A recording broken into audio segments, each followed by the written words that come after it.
et qui observe tes commandements.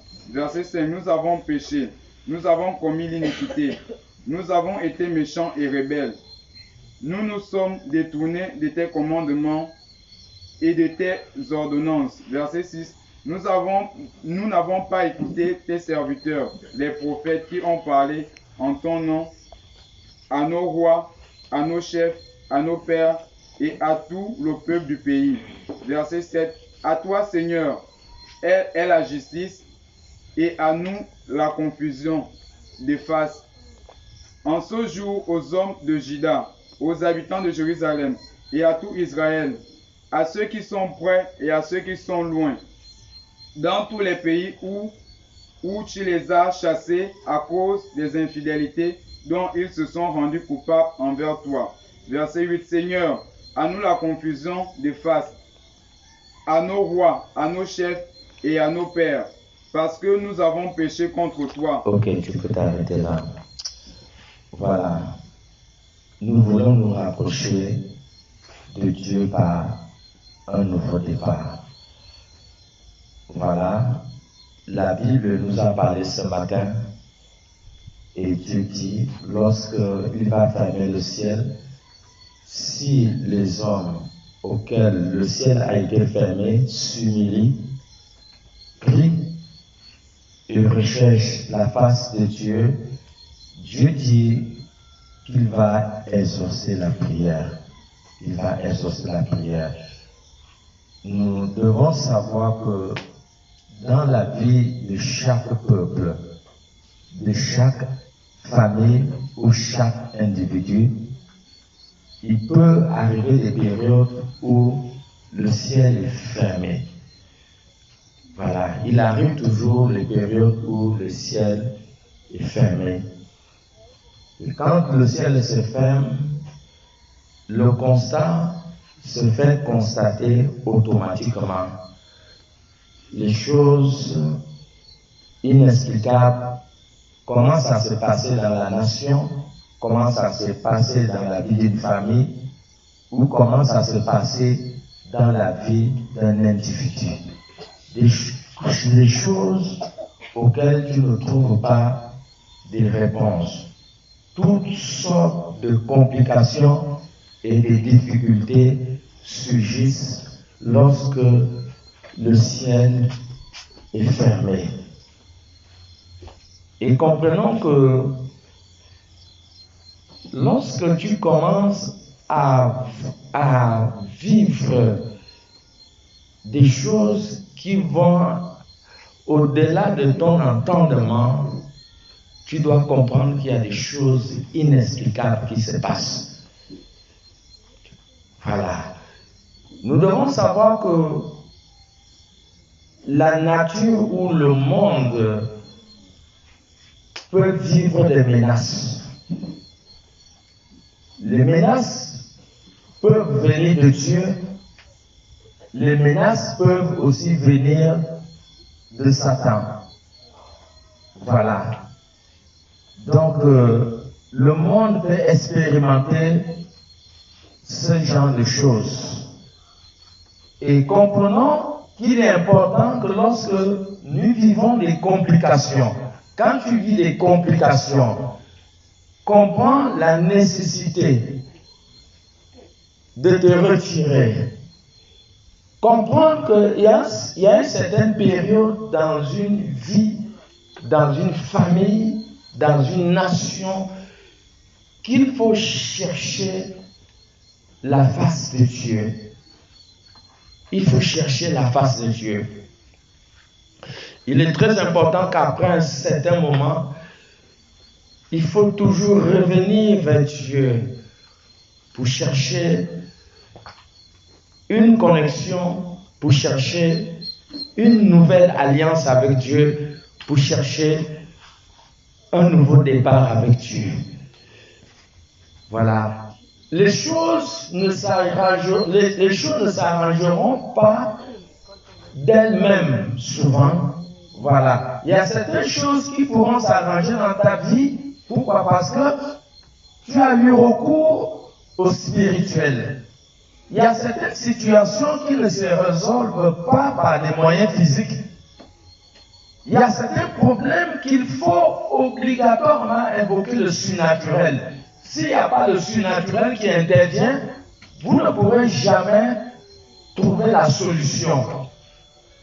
Il y a des problèmes comme ça. Et si déjà vous menez une vie sans vous en rendre compte, si vous menez une vie sans vous en rendre compte des réalités invisibles, alors je peux vous définir comme un homme, comme une femme dans l'erreur. Parce que la puissance de tout homme, toute femme dépend de la prise de conscience d'une vie invisible qui est tout autour de toi et qui peut à n'importe quel moment constituer une menace. Ça peut constituer une menace. Et voilà pourquoi lorsque tu sens que ta vie est menacée, il faut toujours avoir recours à chercher la face de Dieu.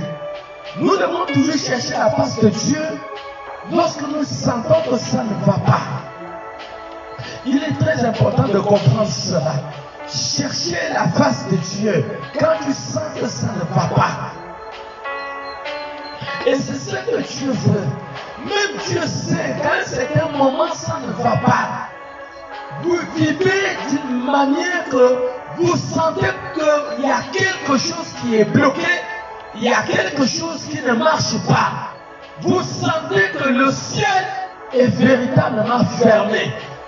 À ce moment, vous devez faire recours à Dieu. Par ces trois principes, par ces trois réalités. 1. S'humilier. Il faut s'humilier. Dieu ne comprend que les prières des hommes et des femmes brisés, des hommes et des femmes qui se sont rabaissés, des hommes et des femmes qui ont reconnu leur faiblesse, qui ont reconnu leurs limites. Voilà pourquoi Dieu n'a pas d'abord commencé par si vous priez, non. Il n'a pas commencé d'abord par si vous priez, il a commencé par si vous vous humiliez. Donc, l'humiliation, pas l'humiliation, l'humilité constitue le fondement même de la prière. Parce qu'un cœur brisé et un cœur humilié qui se présente devant Dieu en levant sa voix vers le ciel va être attentif au cri de ton cœur. Le ciel sera attentif. Le ciel va écouter ta prière. Pourquoi? Parce que tu as d'abord eu à t'humilier. Il est très important de comprendre la place que l'humilité prend dans la vie chrétienne. Vous ne pouvez pas réouvrir votre ciel si ce n'est qu'en commençant par la puissance de l'humilité. Se rabaisser. Se rabaisser. Ne partez pas vers Dieu pour chercher à ouvrir un ciel lorsque vous êtes en conflit d'une situation, d'une circonstance qui vous culpabilise devant Dieu. Non, commencez d'abord à résoudre le problème. Si vous avez un litige avec peut-être un père spirituel, avec peut-être ta mère qui t'a mis au monde, ou ton père, ou avec l'église auquel tu appartiens, tu dois commencer par résoudre d'abord ce problème. Tu dois te rabaisser face à toutes choses, face à tout comportement, face à toute élévation que tu as eu à faire face à un père spirituel, face à une mère spirituelle. Et c'est ce que la Bible dit, qu'il faut commencer par l'humilité. Parce qu'aucun ciel ne se ferme pas s'il n'y a pas eu rébellion.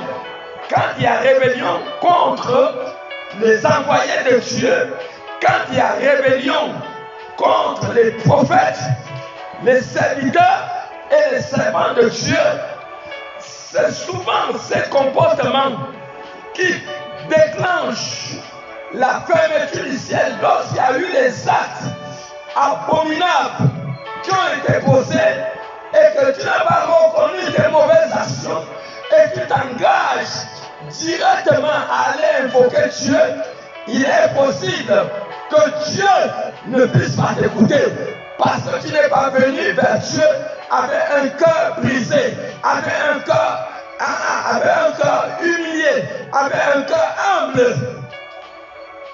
Et voilà pourquoi il a dit, si mon peuple sur qui est invoqué ces choses s'humilie, prie et recherche la face de Dieu, Dieu va les exaucer depuis le ciel. La chose la plus malheureuse est de vivre avec un ciel fermé. Le ciel fermé va vous amener des complications. Parce que toute vie vient du ciel. Si ton ciel est fermé, tu ne peux pas connaître des progrès. Tu ne peux pas évoluer. Il est très important que ta vie puisse avoir un lien avec un ciel ouvert. Rassure-toi que lorsque tu avances avec Dieu, que ton ciel soit ouvert. Ne marche pas avec Dieu avec un ciel fermé. Qu'est-ce qui ferme le ciel? 1. Manque d'humilité. 2. Manque de prière. 3. S'en foutre complètement et comprendre qu'il y a certaines situations où il faut avoir recours à Dieu. Il y a certaines situations qu'il faut se rabaisser. Et c'est ça le grand problème. Et voilà pourquoi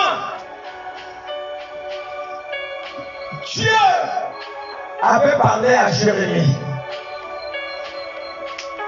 Dieu a dit à Jérémie, parle à Sédécias. Comme ce dernier roi d'Israël s'était rebellé contre Dieu, avec toute son équipe, malgré que Dieu a parlé à travers les prophètes, il a parlé à travers le prophète Jérémie. Ils ont désobéi à Dieu. Ils ont désobéi à Dieu.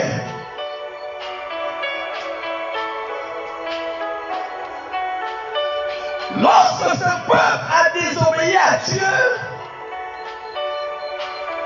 Dieu les a accordé une dernière, ce qu'on appelle chance dans le monde.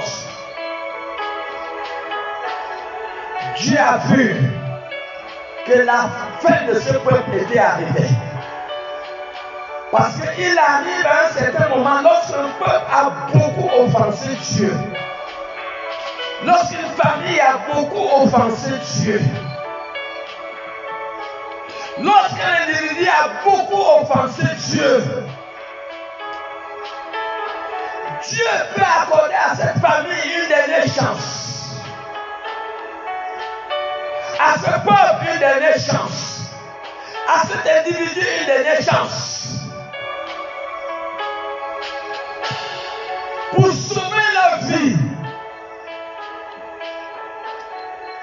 En envoyant des prophètes, en envoyant des hommes de Dieu leur parler.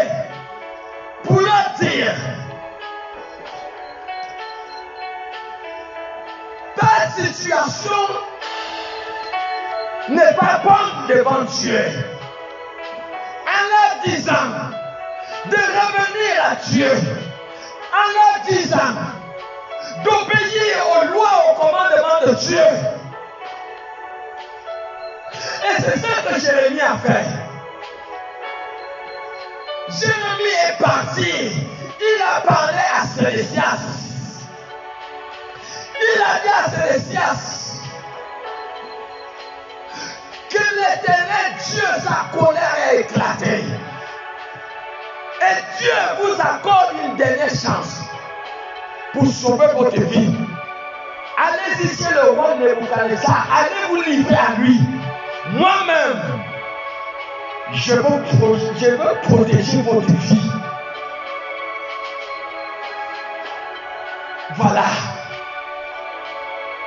Voilà l'ordre que Dieu avait donné à Sédécias. C'était la dernière chance, une dernière grâce. Il arrive comme ça que tu as déjà très désobéi à Dieu et que Dieu envoie son serviteur pour une dernière chance. Il t'envoie un serviteur pour te parler, pour te sauver la vie, pour te sauver de cette situation, de ce piège mortel qui arrive dans 5 ans, pour te protéger de ce piège mortel qui arrive dans 10 ans. Dieu envoie déjà un serviteur pour te parler, et c'est la dernière fois. Dieu t'accorde cette dernière grâce.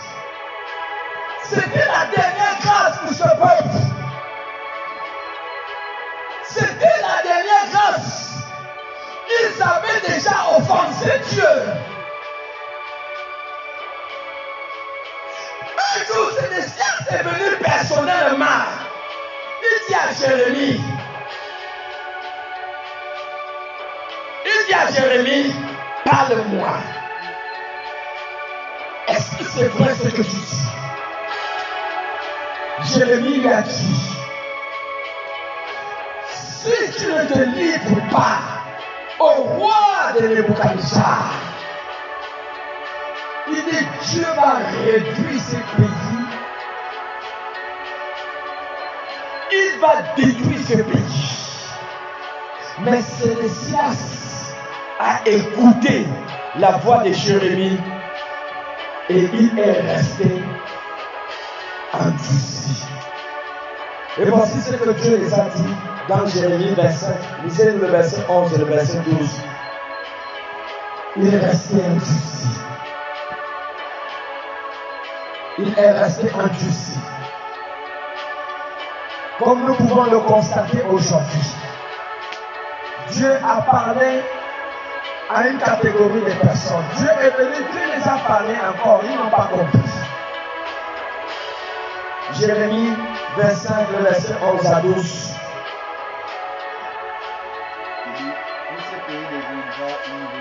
Il dit, tout ce pays deviendra une ruine. Un désert. Et ces nations seront asservies. Ces rois des nations seront asservis au roi de Babylone pendant 70 ans. Quand ces 70 ans seront accomplis, je vais châtier le roi de Babylone. Et cette nation, dit l'Éternel, à cause de leur iniquité, je vais punir le pays des Chaldéens et j'en ferai des ruines éternelles. Amen. Est-ce que quelqu'un est là? Alléluia. Est-ce que tu es là? Mets-toi debout sur tes pieds. Nous allons prier. Dis à Dieu, Seigneur, accorde-moi un cœur d'humilité. Vous ne pouvez pas entrer, vous ne pouvez pas repartir dans de nouvelles bases. Vous ne pouvez jamais vous approcher de Dieu si vous n'avez pas été brisé. Si vous n'avez pas été brisé, si ton cœur n'a pas été brisé, si tu n'étais pas humilié face à certaines situations qui ont constitué un obstacle, qui ont fait en sorte que le ciel soit fermé. Et voilà pourquoi tu vas prier. Tu vas dire à Dieu, Seigneur, est-ce que tu es là ce matin? Alléluia. Amen. Lève la voix, dis à Dieu, Seigneur, accorde-moi un corps nouveau ce matin pour un nouveau départ avec toi. Alors mets-toi dans la prière maintenant.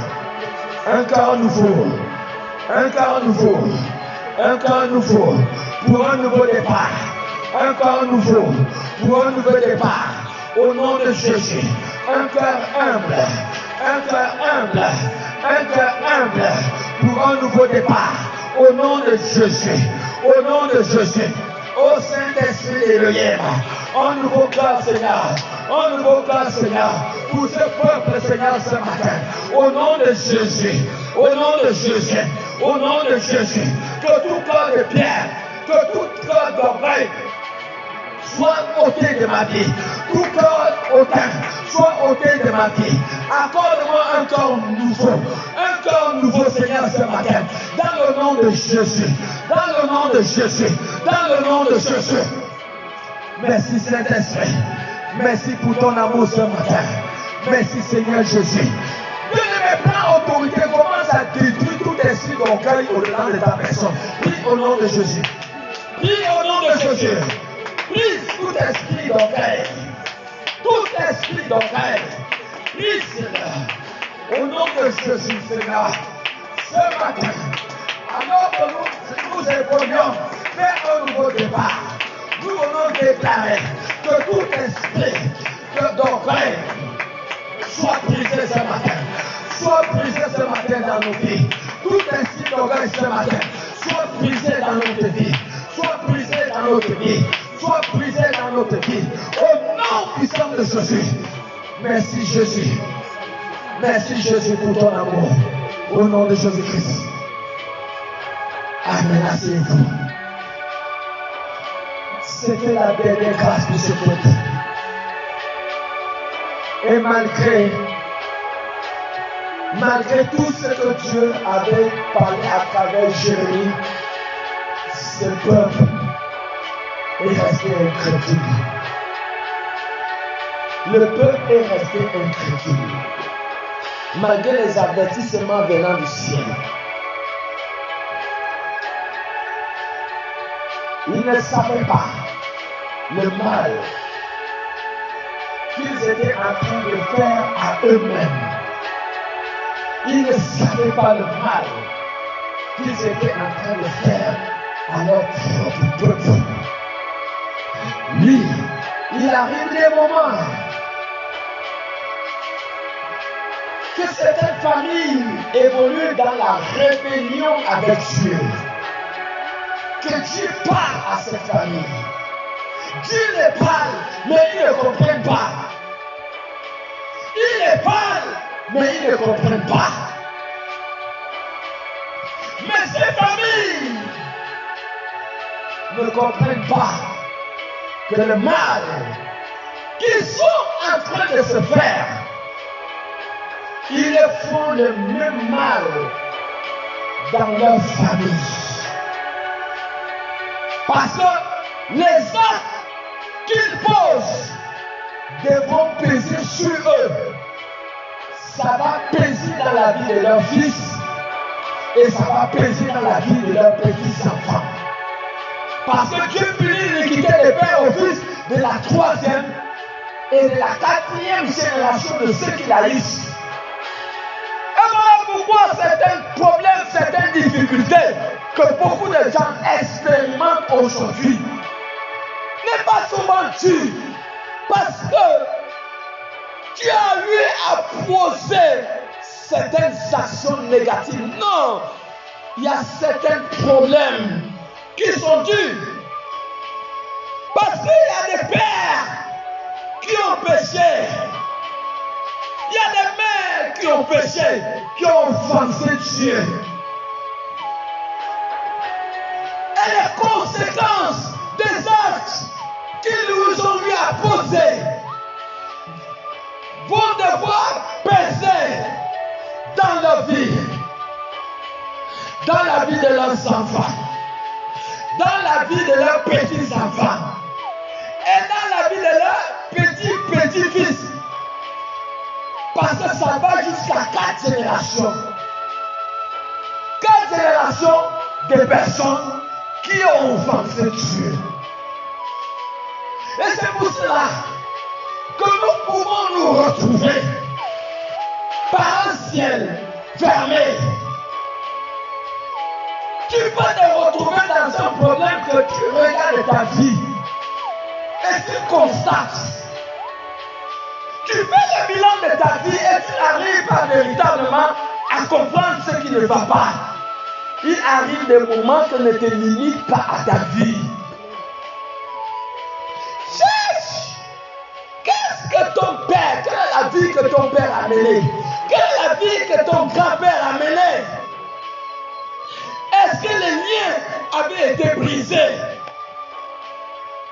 Si les liens n'ont pas été brisés, il est possible que ce que les pères ont fait, ça puisse influencer la génération qui suit et l'autre génération jusqu'à la 4e génération. Et vous verrez dans Ézéchiel 18 qui dit, les pères ont mangé les cassadans, mais ce sont des enfants qui en souffrent de mal des âmes. Donc, il est important que lorsque nous faisons un tel travail, que nous n'oublions pas les actes que nos aïeux ont posés, les actes que nos pères ont posés, les actes que nos grands-pères ont posés. Nous ne devons pas oublier ça. Parce que ces choses, si véritablement la conversion n'a pas été bonne, ces choses ont le pouvoir d'influencer la vie de beaucoup de gens. Et voilà pourquoi nous allons prier. Mets-toi debout encore sur tes pieds. Mets-toi debout sur tes pieds. Ce sont des moments mis à part. Ce sont des grands moments en ce moment. Ce n'est pas le temps qu'il faut dormir. Tu es venu là parce que tu veux un nouveau départ avec Dieu. Nous avons gêné. Tu n'as pas gêné en vain. Tu as gêné parce que tu veux que la situation de ta vie change. La même manière que nos visages sont différents, c'est la même manière que chacun a un problème, a quelque chose qui dérange à sa famille, qui dérange à sa vie. Et voilà pourquoi, si Dieu t'accorde l'opportunité d'être éveillé, sois connecté. Parce que l'Esprit de Dieu est en mouvement.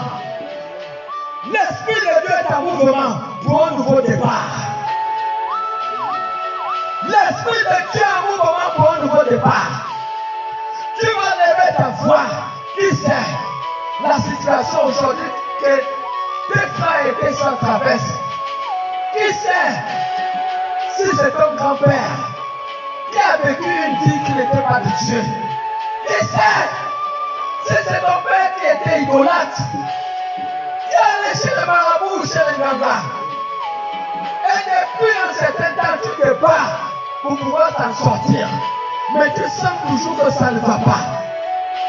L'heure est venue pour être libre. L'heure est venue pour que tu reprennes un nouveau départ avec Dieu. L'heure est venue où ce qui constituait un blocage hier soit ôté et que tu expérimentes des choses nouvelles pour cette année 2025. L'heure est venue. Et voilà pourquoi tu vas te mettre debout sur tes pieds. Et nous allons commencer la prière. Tu vas dire à Dieu, Seigneur, Peut-être c'est mon arrière-grand-père qui a vécu une vie qui ne te plaisait pas. Seigneur Dieu,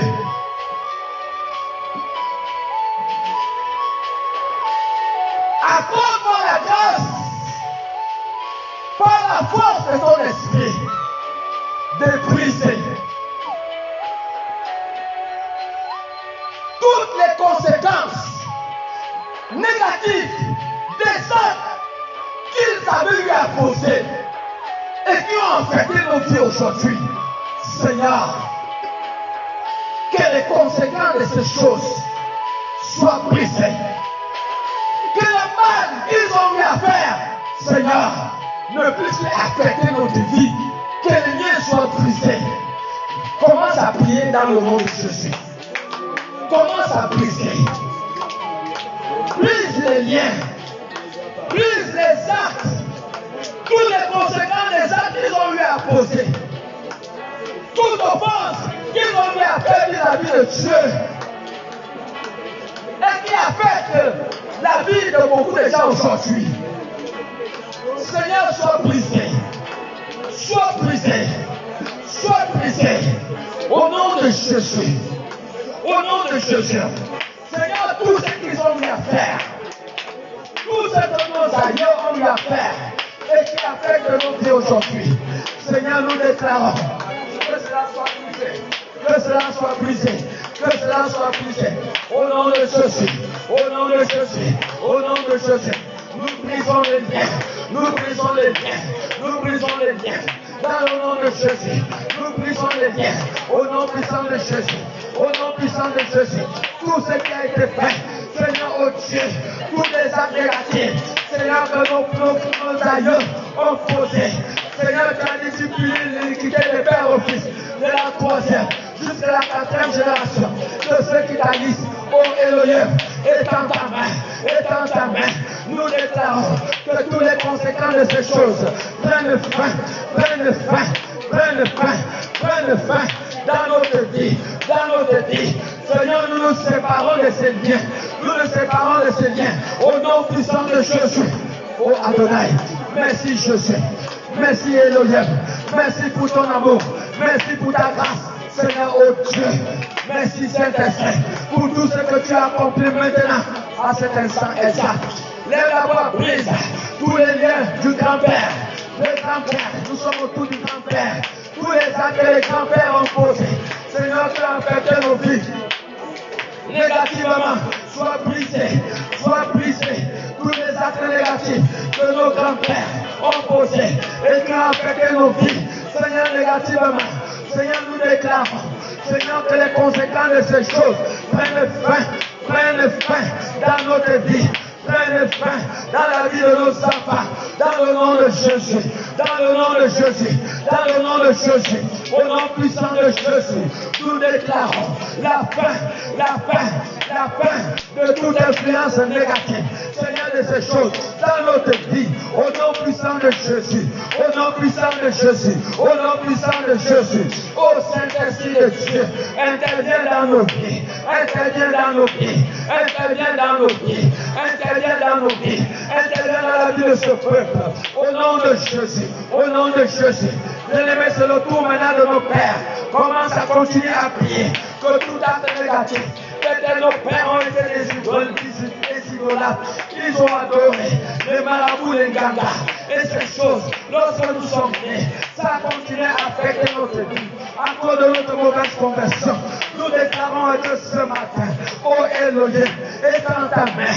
Seigneur, nos pères ont sur leur péché, nos pères ont posé des actes négatifs et tu as affecté nos vies. Seigneur, négativement, nous déclarons, Seigneur, que les conséquences de leurs actes, Seigneur, soient détruites. Les conséquences de leurs actions, Seigneur, soient détruites dans nos vies. Au nom de Jésus, Seigneur, de toute abomination qu'ils ont faite, qui ont constitué une offense à ta personne. Nous déclarons aujourd'hui, Seigneur, que les conséquences de ces choses sortent au-delà de notre vie.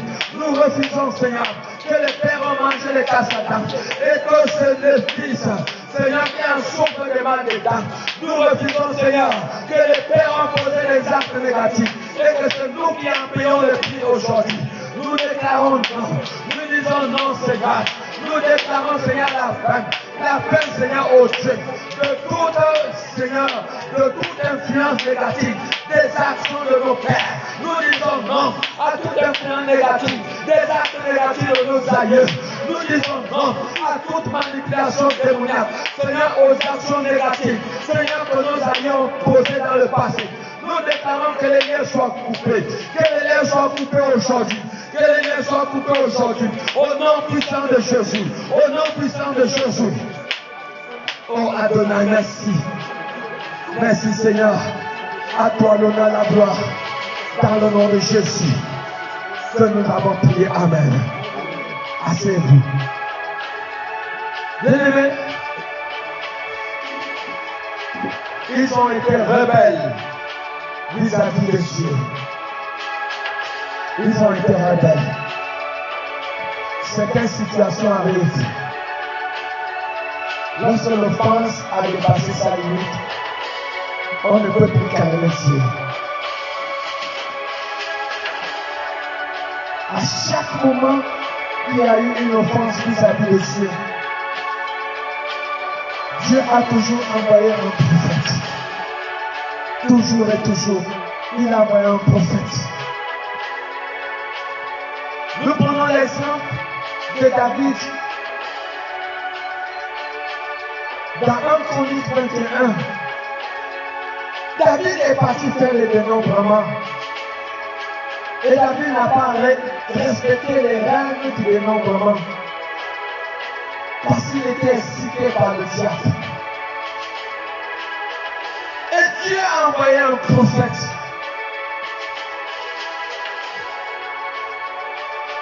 Dieu a envoyé un ange. Et Dieu a envoyé un prophète pour parler à David. Donc, David avait offensé Dieu. Faisons attention. Lorsque un individu a offensé Dieu et que Dieu envoie son serviteur, quand Dieu envoie son serviteur, c'est pour éloigner un peuple d'un danger.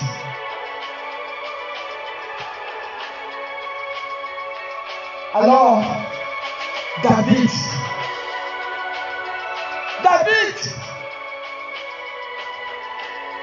a compris qu'il avait été manipulé par le diable. Et David va devoir s'humilier devant Dieu en acceptant l'un des fléaux qui lui avait été proposé par Dieu. Le peuple a dû subir parce que l'homme de l'Éternel avait commencé à frapper. L'homme de l'Éternel a commencé à frapper. Et il faut éviter d'arriver à ce niveau. Et vous allez voir que même lorsque David commence le dénombrement, son général arrive, il trouve que ce que David est en train de faire est une abomination. Mais David s'est entêté. Ça veut dire que Dieu a commencé à parler à David dès le début de l'erreur. Dieu va envoyer n'importe qui pour vous donner un conseil, pour vous éviter d'un danger. Lorsque tu sais que tu es dans l'erreur et que Dieu envoie quelqu'un, il est très sage de s'humilier devant Dieu et de demander Dieu pardon. C'est la même chose Quand David va sortir avec la femme d'Uri, Dieu va toujours envoyer un prophète. Dieu va envoyer le prophète Nathan pour dire à David que l'action que tu as faite n'est pas bien. Dans la logique, Dieu pouvait tuer David. Mais parce que David s'est humilié, vous voyez, toutes les prières qui est attachée à l'humilité déclenchent un processus d'ouverture du ciel. Parce que les plus grandes offenses ont toujours fermé les ciels des peuples. Ont toujours fermé les ciels d'une famille. Combien de familles, s'ils traversent des choses qu'ils ne comprennent pas, ils se sont immobilisés pour comprendre que ça ne va pas. Il faut que nous nous unissons pour chercher à comprendre ce qui ne va pas.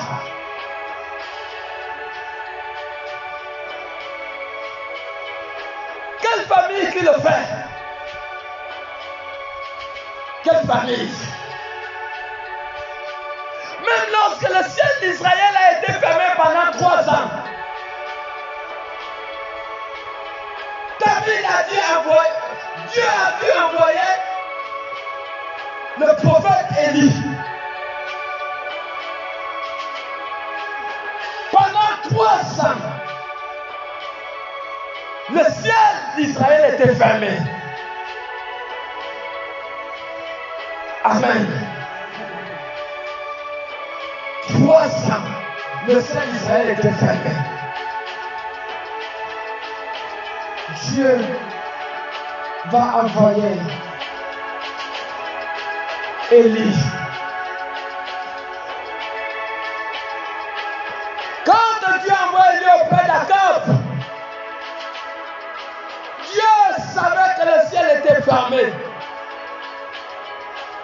Quand vous regardez la conversation d'Élie avec Akab, vous verrez que Élie est en train de dire à Akab que ce qui arrive à cause de toi, ce qui arrive à Israël, c'est à cause de toi et à cause de ta femme Jézabel. Donc ce qui peut arriver à un peuple, à une famille, est toujours dû à une minorité de personnes. Et le malheur va finir de s'abattre dans la vie de tout un peuple. Jézabel et Akab ont commencé à invoquer le Dieu Baal. Et cela a amené le malheur dans tout Israël. Cela a fermé le ciel. Pourquoi? Parce qu'ils s'étaient mis à adorer d'autres dieux. Est-ce que quelqu'un comprend? Si tu ne comprends pas ces choses, si tu ne comprends pas, qu'à un certain moment, il y a des personnes dans une famille qui peuvent attirer la colère de Dieu. Ils peuvent attirer la colère de Dieu. Et quand la colère de Dieu s'abat dans la maison, la colère de Dieu va affecter tout le monde. Ça va affecter tout le monde. Tout le monde va commencer à expérimenter des difficultés. Des fois, ça peut se manifester, ça peut prendre la forme de maladie. Ça peut prendre la forme de fléaux. Ça peut prendre la forme des attaques. Ça peut prendre la forme de la mortalité. Ça peut arriver. Quand vous constatez ces choses, ça veut dire qu'il y a quelque chose qui ne va pas. Il y a quelque chose qui ne va pas. Ça veut dire qu'une famille a sûrement abandonné Dieu. Et quand la famille abandonne Dieu, et c'est à partir de là que la colère de Dieu va éclater. contre cette famille. Quand une famille entre dans la rébellion et dans la désobéissance à Dieu, alors des choses terribles commencent à arriver au sein de cette famille. Et voilà pourquoi nous devons comprendre qu'à un certain moment, il faut revenir à Dieu. Il faut revenir à Dieu. Par les jeunes, il faut revenir à Dieu. Par les prières, il faut chercher la face de Dieu. La Bible dit que si vous me cherchez de tout votre cœur, il dit je me laisserai retrouver par ça. Amen. Amen. Mettons-nous debout, nous allons prier. Mettons-nous debout.